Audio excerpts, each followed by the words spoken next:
If your friend accidentally breaks something, would you be the jerk for expecting them to pay you back? We'll get into that in a bit, but first, am I the jerk for telling my vegan sister that I will not remodel her home anymore if she doesn't serve me meat? My sister bought a home and it needs a lot of work. I told her that I would be willing to do it if she provided food and the materials. I am anemic and fainted a lot as a child. Almost all of my meals have some type of meat in them or are very heavy on protein. This is the problem. The meals my sister have been serving have left me hungry and lightheaded. The work is labor intensive and me working in the morning to late afternoon usually makes me feel awful by the end of the day. I brought my own food one day and it wasn't an issue, so I asked that she make heavier meals that have more protein in them. It hasn't been working. Yesterday I fainted, and after, I informed her that I need her to make meals with meat in them or I will not be remodeling things anymore. She thinks I'm a huge jerk for asking this of her, and I'm standing firm on this. I am also not willing to bring my own food since I'm doing her a huge favor already to remodel her home.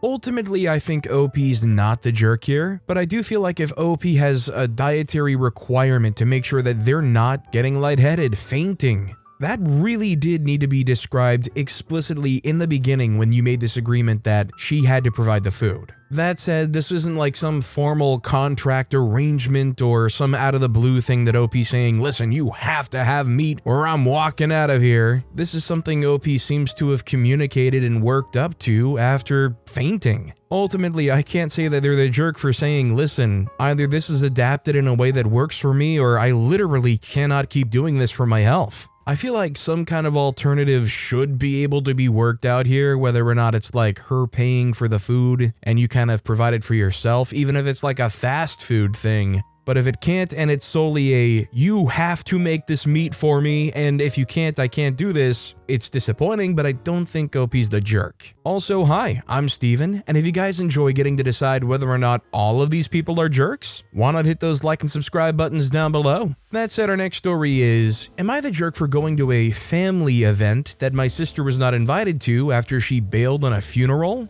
My bio family really sucks. My sister and I became close to one of our friends, Beth, and her family basically adopted us. They were our rock when our lives sucked with our own parents. They helped put us through college, and I do consider them my parents. The problem started earlier this year. Beth's dad passed away, and it was a bad time for everyone. Funerals are a huge deal in their family. If you don't go to the funeral, it is considered a freak you to the dead and the family. My sister has a fear of the dead. She refused to go to the funeral. I tried to get her to go, but she still refused.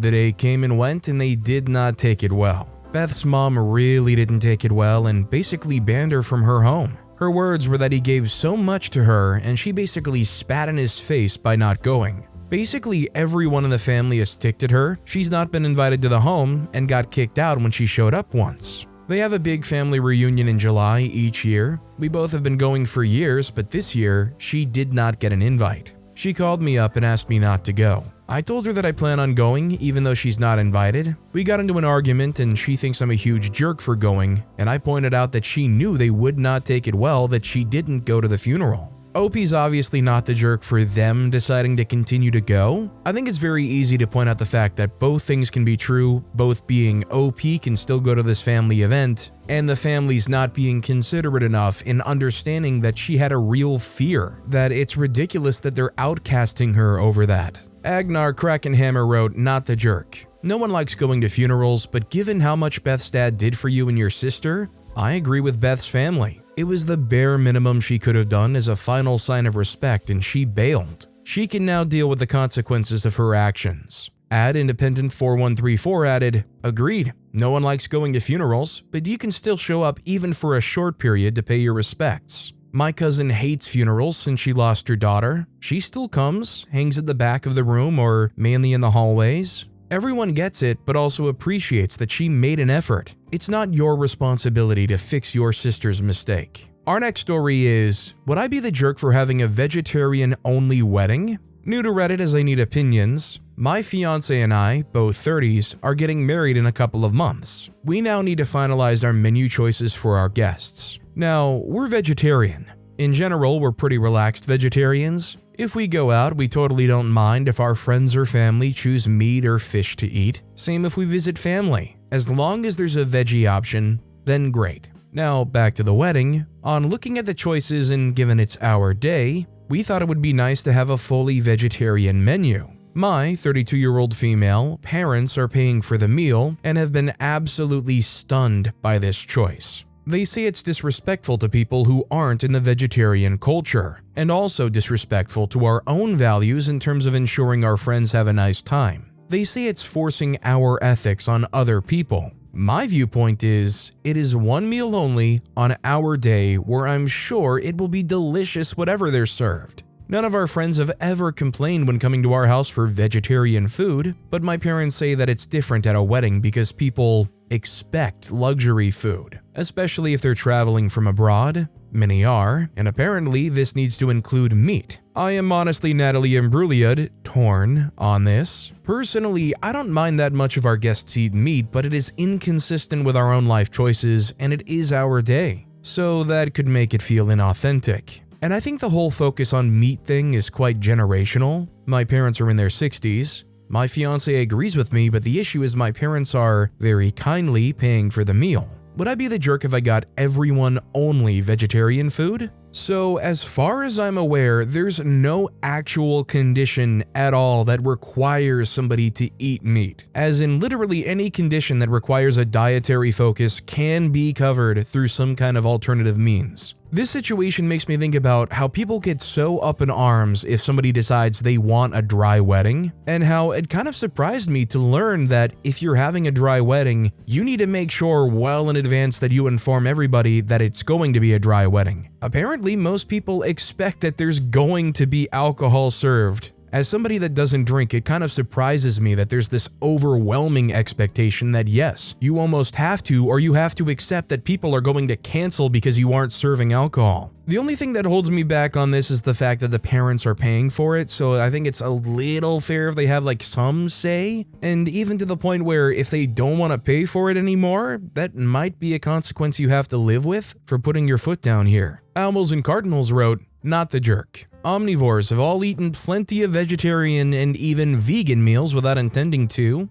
Had a bowl of cereal for breakfast? Bam, vegetarian meal. It doesn't seem like it's pushing anything on anyone, any more than any other food choice would be. If you offered chicken, would you be pushing chicken onto people? This is being overly politicized and overly dramatized by the people around you. It's not even really a culture, is it? It's just a dietary practice or preference. Your parents may decide not to pay for the meal, and that's their prerogative. Though I would consider it kind of crappy to withdraw financial support over this choice. But it's your day, and this is a very reasonable choice to make. This way you can try or sample all the food on the menu and not be excluded from your own celebration." Our next story is, am I the jerk for making my boyfriend lunch for work? Hi, I, 23-year-old female, and my boyfriend, 23-year-old male, live together in a studio apartment. For his birthday, I got him 3 things. He's really into art, so I got something he really wanted to work on his art. I also got him a unique mug, and lastly, I got him a lunchbox. He's been complaining that he was having a hard time bringing lunch to work because he didn't have one. I know it isn't a glamorous gift, but I thought it would be a helpful one. Also, my birthday was back in January, and he didn't even get me a birthday gift due to financial issues. Anyway, he was very disappointed when he opened the lunchbox gift, and was very upset I got it for him. I explained why, and he was still upset. His birthday was on a Friday, so on Monday I guess I wasn't thinking about it. I woke up early and made him his lunch in the lunchbox I got him. He became extremely ticked off, telling me that he didn't even eat lunch week because his teeth were bothering him, and so because I didn't remember, he was even more mad. He then went on a whole rant making rude comments at me, demeaning my gift and saying I don't listen to him when I talk. While I was just trying to be helpful and can't remember everything he says to me, I also didn't just get him a lunchbox, I got him other things he wanted.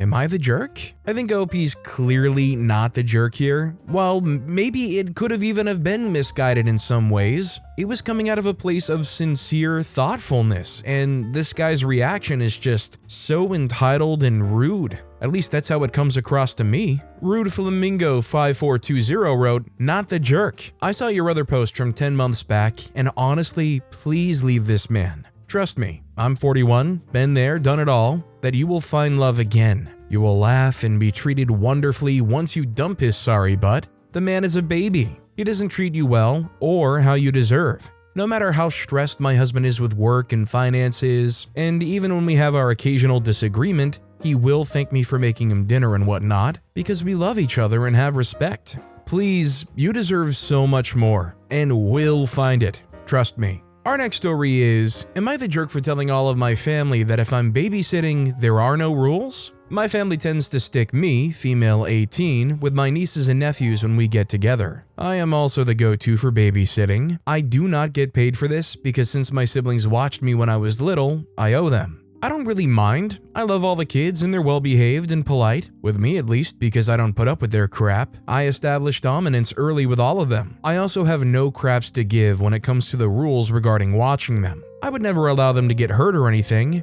I just won't follow a huge list of rules. If you want your kid to eat vegan, then you better bring a vegan meal for them, otherwise they get pizza, or dino nuggets, or hot dogs. If they aren't allowed to watch woke movies or TV, then it's up to you to provide a TV and media, because I'm putting on Frozen or something. My parents keep telling me that I have to follow the rules when I'm babysitting. I just keep asking, why? What's the worst anyone can do to me? Take away my free babysitting? Oh, poor me. We're in Jasper right now and it's been hot as balls, so I took the kiddos cliff jumping at Horseshoe Lake. I brought them back wet and filthy. Everyone told me that I was being a crap babysitter. I offered a full refund. Then I went and got a beer with some friends I met at the lake. I have a full scholarship. When I turned 18, I also got a small inheritance. It's enough that I won't have to work for spending money during my university years and put a down payment on a house. I'll probably leave it though. I literally do not need financial help from my family, so they have no hold over me. My siblings and I all got the exact same inheritance, except I was only 3 when my grandmother passed away, so it's been collecting compound interest for almost 20 years. My trust fund is about 4 times what my siblings each got. My family thinks I'm being an entitled butt, but they also won't pay me. I am more than willing to follow any rule I am paid to follow. OP's definitely not the jerk here. I think OP's extremely reasonable, and honestly, OP sounds like a pretty awesome babysitter. As long as, when they go doing stuff like cliff jumping, OP is very, very attentive. Warclone X wrote, not the jerk. I do not get paid for this because my siblings watched me when I was little. I owe them. No, you don't get paid because they're entitled. They did this for your parents, not you. You owe them nothing for looking after you, on a technicality in a sense. Nothing you have mentioned I would consider over the top, except maybe the cliff jumping, depending on ages and height. Your situation with finances aside, if they want a list of rules, they can pay someone to follow them. Our next story is, am I the jerk for refusing to support my brother's financial plans at the cost of my own? My 25-year-old female, brother, 22-year-old male, recently asked me for money. He's planning to buy a property to flip and needs an extra $10,000 to cover initial costs. 2 years ago, I loaned him $5,000 for a similar project, which he eventually repaid. Since then, he's asked for money multiple times and I've given him around $15,000 more in total, but not all of it has been repaid. My husband, 28-year-old male, and I are saving for a down payment on a house. We've reached a point where lending money is directly impacting our plans.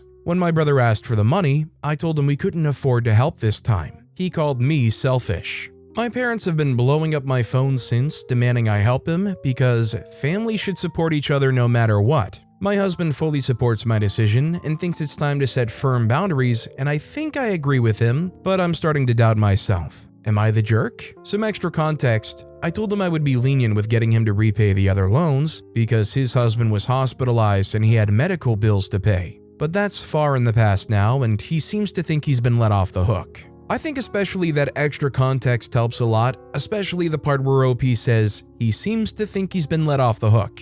OP's not the jerk here, especially when they have outstanding loan money they've given out. And OP needs to pay more attention to literally what they said themselves and start getting on this guy and being a little bit more regular and asking them to repay you back. Even if it's slower, smaller payments than you really want, at least get him sending something if he can do so. Comfortable C2454 wrote, not the jerk, you need to take care of your core family first. Suggest that mom and dad loan your brother the money and see how fast they backpedal. This next story is, am I the jerk for not punishing my daughter for what she said? My husband and I are slightly more well off than my sister's family. Because of this, my parents do more for them than they do us. When it comes to gifts, my daughter, Maddie, 7, gets things from the dollar store, while my nephews get whole Lego sets, iPads, and even Disney trips. If my sister needs babysitting, they will drop everything for her last minute. If I need it, I have to give them a 2 weeks heads up as well as a proper payment. Because of this clear favoritism, my daughter doesn't have a good relationship with them. If you ask her about her grandparents, her mind automatically goes to my husband's parents, because she forgets that she has 2 pairs. Earlier today, we were having a rare meetup with my parents. My daughter asked if she can go on the trampoline outside. My dad said no because it's for my nephews. My daughter begged, but dad still said no. Maddie then stomps away and said, "This is why I like other grandma and grandpa more." My parents looked at me expectantly, but I didn't do anything. I recently got off a call with my mom saying that I should have told Maddie that was wrong to say. I told her, "What do you expect? She thinks y'all hate her and y'all do nothing to dispel those thoughts." She just got quiet for a bit and then said I still shouldn't let her say something like that to family and hung up. My husband is on my side, but he also isn't a fan of my family, so I need an outside opinion. Am I the jerk? Edit, to make some of you feel better, we don't bring her around them often. She only sees them on holidays with the rest of our extended family. We were only visiting today to get something I was left in a will. As for babysitting, I've only asked twice in extreme emergencies and they've said no. I've talked to them about this, but they say it's not favoritism, she just needs less help because we're better off.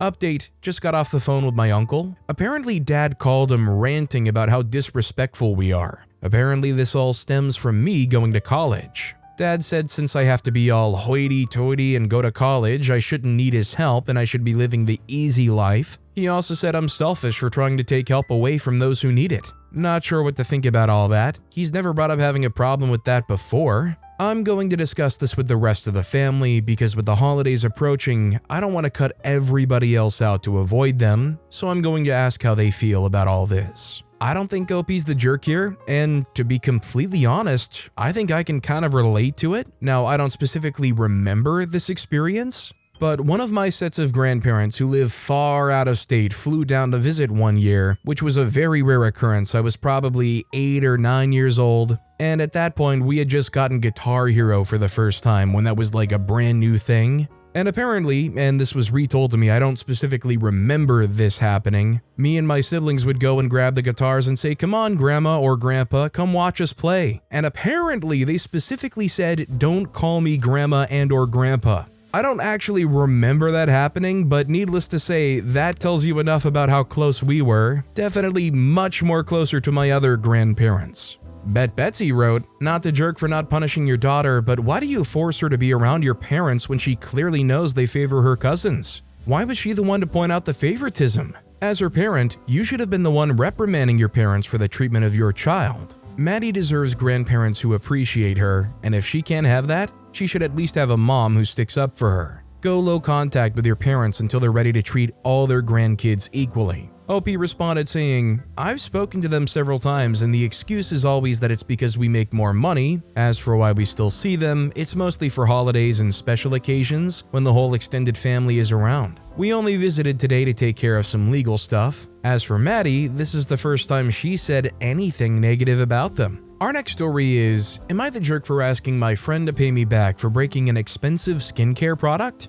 A few days ago, I, female 24, hosted a sleepover with 2 of my friends, both also 24. At the end of the night, while we were all taking off our makeup, I told them they could use any of the skincare products in my bathroom cabinet. I'm really into skincare and have a variety of products, ranging from drugstore to high-end. A few moments later, one of my friends, Jane, told me she accidentally dropped and broke one of my skincare products. It was the SK2 Patera Essence, which retails for about 134 Canadian dollars. The bottle is made of glass, so it's quite fragile. It was about 80% full since I just bought it a couple of weeks earlier. She apologized and said she felt really bad. I told her it was fine, but when I mentioned the cost, she was shocked. I then asked if it would be possible for her to pay me back, not the full price, but at least part of it. She seemed uncomfortable and said she didn't think she should have to pay since it was an accident, and I had offered for her to use the products in the first place. Since then, it's been awkward between us, and we haven't spoken. Our other friend who was there isn't taking sides and is staying neutral about the whole situation.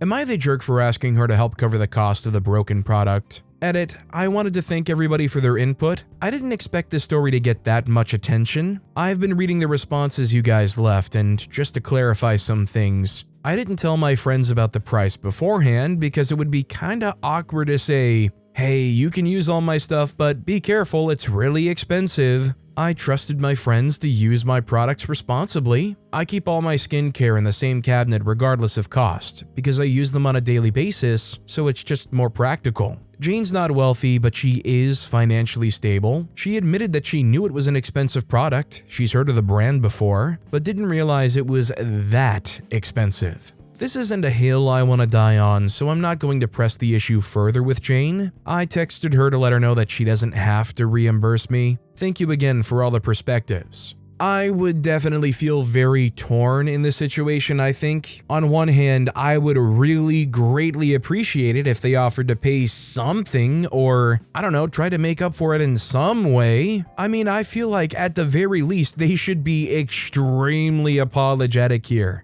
Like, they should be able to acknowledge they broke something of yours that was very expensive. If it's going to hurt them financially to reimburse you, I get it, but at least be like extremely apologetic here. I think for them to turn around and say, well, you told me I could use it, it was an accident, would greatly upset me. OP at least said that they did apologize and that they said they felt really bad, but I would definitely appreciate some kind of genuine gesture. Squiggles567 wrote, not the jerk, it's awkward. She probably had no idea she was risking losing that kind of money by taking you up on your offer. You want to be compensated for out-of-ordinary breakage. In a perfect world, she would offer to pay you, or you would not want her to pay because when you let people use fragile things, you take a risk. Neither of you is a jerk. Don't let something like this ruin a friendship. No Alarm 2208 added, not the jerk, agree. I'm sure your friend had no intention of breaking your skincare product. The bottle could have easily have slipped from your hands as it did hers. She's not the jerk as well.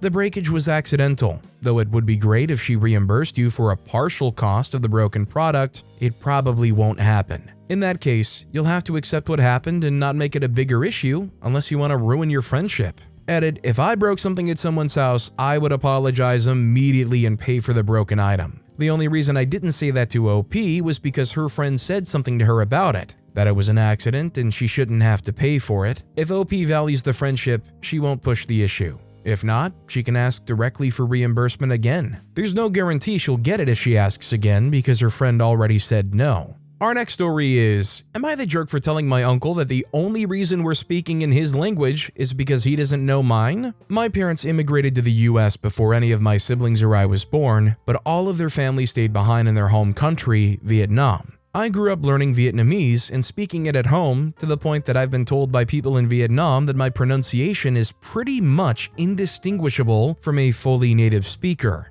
Although my vocabulary is definitely not the best since English is my main language in the vast majority of day-to-day stuff. I recently went back on a family trip to Vietnam to visit extended family. I'd graduated college since the last time I visited, so my uncle asked me what I majored in, aerospace engineering. I don't know how to say that in Vietnamese, and he knows pretty much zero English, so I said that I didn't know what it was called and then kind of described it. He made a guess based off of what I described, and I don't really know what his guess meant, and I just said, I think so? And then he made a snarky comment about how anyone whose parents are both native Vietnamese speakers should also be fully fluent in it. Later at some point, I had to go to the doctor for some medical issue, and my uncle was there in addition to my parents. I was able to describe all my symptoms and stuff, and the doctor prescribed me a couple medications. But afterwards, I asked my parents to explain what each medication was for, since I didn't fully understand. My uncle made another comment about how I clearly don't use Vietnamese enough at home, and should use it more.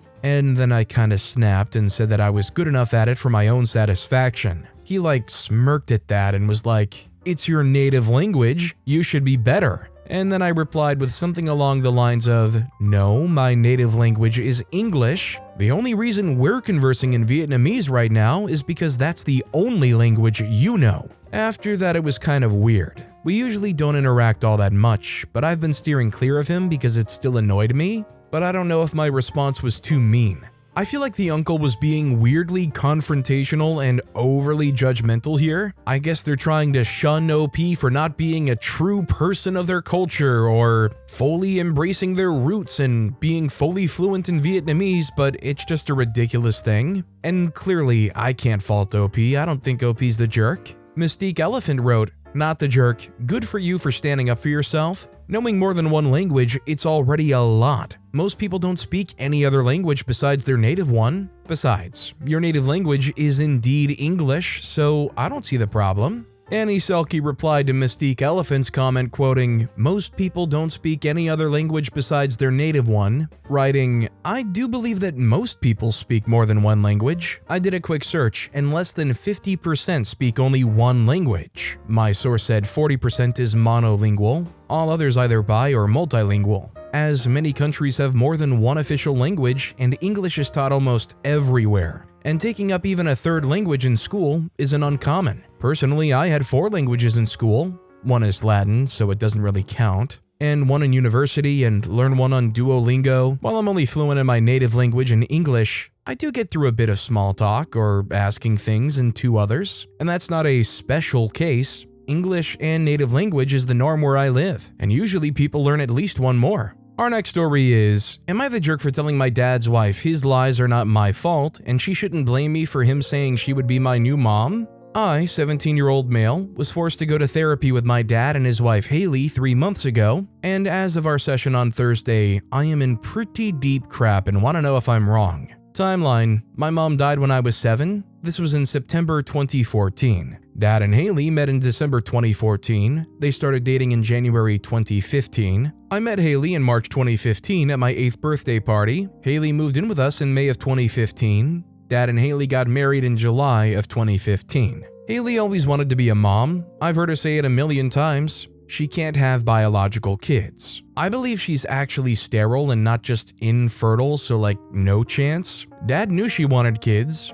He wanted to marry again and he wanted to have someone else take over raising me, but my dad never wanted more kids. I think Haley was a great option in his eyes, but he knew I wouldn't be okay with a new mom, that I wouldn't want to call someone else my mom. So he lied to her about it and said that I would want that she would be my new mom, but rushed the marriage so she wouldn't realize the truth. I don't accept Haley as my new mom. She's tried, and I know most of it is genuinely her trying to be a good mom, but I have a mom. She's dead. She's still my mom. I told Haley this. She ignored me and continued on like I said nothing. I spoke to Dad and saw that he wasn't going to do anything, so Haley invested all her time and effort into me. Dad was really not around much. I was trying to be independent and not rely on Haley. There were times where she told me she would help me with my homework, but I would do it in school or I would finish it while she was doing chores. I started doing chores without her. She would always try to help, but I would do things when I'd first wake up. I started asking friends' parents if they could drive me to school. I did everything to minimize what she was doing for me. Not everything was possible. She still did cooking and cleaning and taking me to doctor's appointments, but sometimes I would pretend not to be sick to avoid it. I don't know what led to therapy, but I was forced to go with them 3 months ago, and Haley was talking about her wishes to be a mom. How her and Dad's marriage wasn't what she thought it would be, how I'm not the son she thought she was getting, and how it annoys her that I'm so cold and distant with her. Then on Thursday, after some stuff was said last week about things Dad said, I told her Dad lied, that I never wanted a new mom, and he knew it. She said I shouldn't say those things, and I'm just making life unfair and more difficult, that I'm not doing what I should. I told her Dad's lies are not my fault, and she shouldn't blame me for him saying she would be my new mom. I told her I had no part in that. Both Dad and Haley after therapy yelled at me and called me disrespectful. Haley told me I was ungrateful and should have been thrilled to have found someone else wanting to mother me instead of ruining her chance at motherhood. Am I the jerk? OP's clearly not the jerk here. This is honestly a story that sadly pops up time and time again. I'm honestly surprised this isn't on r/entitled parents. A step-parent comes into the picture who wants to be new mom, new dad, and they try to force it. They say, I am new mom and you will call me new mom and we will have this relationship, my new son and or daughter. and it just almost never works. A lot of the time, obviously, kids don't want to just overwrite an old parent. This isn't a memory card you're just putting a new save on. The best success stories I've ever heard are the people who come in and just genuinely love and provide for the kid, even if they don't formally embrace them as an actual parent. RX Eiffel wrote, "Not the jerk. Your dad sucks and is a massive liar. He used to lie about a sensitive topic to get what he wanted with no regard for how it would affect anyone else. Haley sucks because she clearly had unrealistic expectations about what being a stepmom would be like. She obviously wanted to be your mom, which I'm not saying is a bad thing, but expected you to just fall in line and accept her as your new mom when you were still grieving the loss of your actual mom. You're not in the wrong for not seeing her as one. It's not your fault. You can't force those types of relationships. Also, the audacity to say her chance of motherhood was ruined is astounding. Your dad and she need to have a long, realistic talk." But with that being said, that's all the time we have for today. Now, if you want to hear another absolutely crazy Am I the Jerk Here story, check out that video on the left. Or if you missed my latest video, check out that video on the right. That said, I'll see you all next time with some more stories.